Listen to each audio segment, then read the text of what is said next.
هو في مكنه بتطلع الفكه؟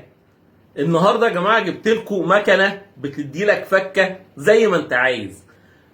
تعالوا الاول ندخل في التعليقات ونصلي على النبي عليه الصلاه والسلام زي ما احنا متعودين، ونوصل الفيديو لكل الناس اللي احنا نعرفهم، نعمل شير ولايك وكومنت علشان الفيديو يوصل لكل الناس اللي احنا عايزينهم يستفيدوا. النهارده يا جماعه رحت للبنك الاهلي. البنك الاهلي بيبقى فيه بعض الماكينات، مش كل الماكينات، بقول بعض الماكينات بيبقى عامل فيها خدمة ان احنا لو عايزين عملة صغيرة، عملة فكة، انا عايز فلوس فكة مش عايز مجمد، انا ليا باقي 40 جنيه، ليا 45 جنيه، ليا 30 جنيه، انا عايز الفلوس بتاعتي، مش عايز اسيبها للبنك، انا حر.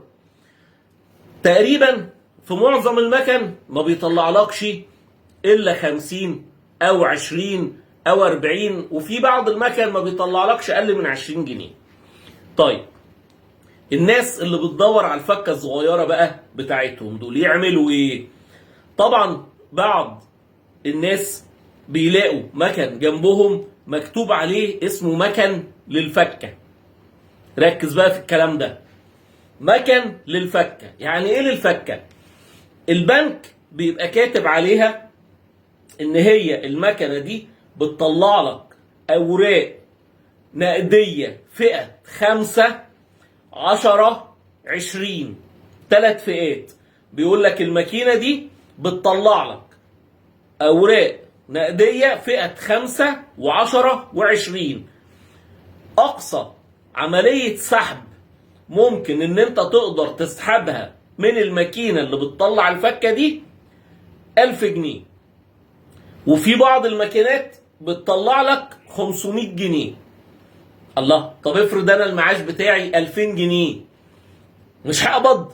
يعني ايه المكنه تطلع لي 1000 جنيه؟ لا، ركز بقى، انت معاشك 2550، 2550 هتقبض من المكنه العاديه ال 2500 او 2545.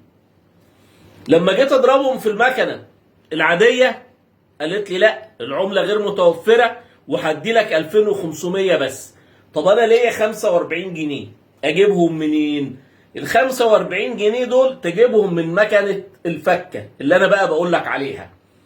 دي بتبقى موجوده جوه وحده الصراف الآلي في البنك الاهلي. انا بتكلم عن البنك الاهلي، ممكن في بنوك تانية عامله او لا، لكن البنك اللي انا بتكلم عنه اللي انا النهارده سحبت منه ده فرع للبنك الاهلي. في كذا مكنه للعمله الكبيره، والعمله الصغيره زي ما انا بقول لك اللي هي ال5 وال10 وال20، اضرب عليها ال 45 جنيه اللي انا عايزهم، هيروح مطلع لي 4 ورقات ب10 وورقه ب5. يبقى انت كده خدت الفلوس بتاعتك كلها على داير مليم، ما سبتش حاجه. تمام، مفيش بقى الا 2 جنيه ونص او 3 جنيه دول، يعني ايه، خليهم بقى للشهر الجاي، يعني ما فيهاش حاجه. لكن لغايه ال5 جنيه تقدر تسحب النهارده لغايه ال5 جنيه.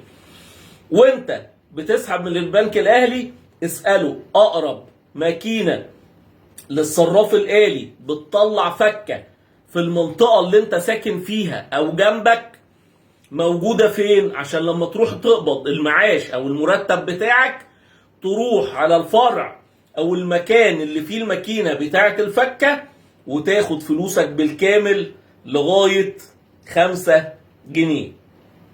يا رب تكون المعلومه افادتكم، وان في ناس كتيره فعلا مش عارفه ان في ماكينات بتطلع لغايه ال5 جنيه، وماكينات صراف آلي من البنك الاهلي نفسه.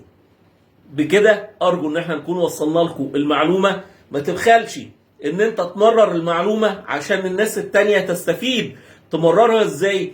تعمل شير ولايك وكومنت للفيديو لكل الناس اللي انت تعرفهم عشان الفيديو يوصل لهم والمعلومه توصل لهم ويستفيدوا، وهم هيدعوا لك وهيدعوا لي ان شاء الله. اشوفكم يا رب بكل خير. ما تنساش تشترك في قناه كلام له معنى على اليوتيوب، صفحه كلام له معنى على الفيسبوك. اشوفكم يا رب بكل خير. السلام عليكم.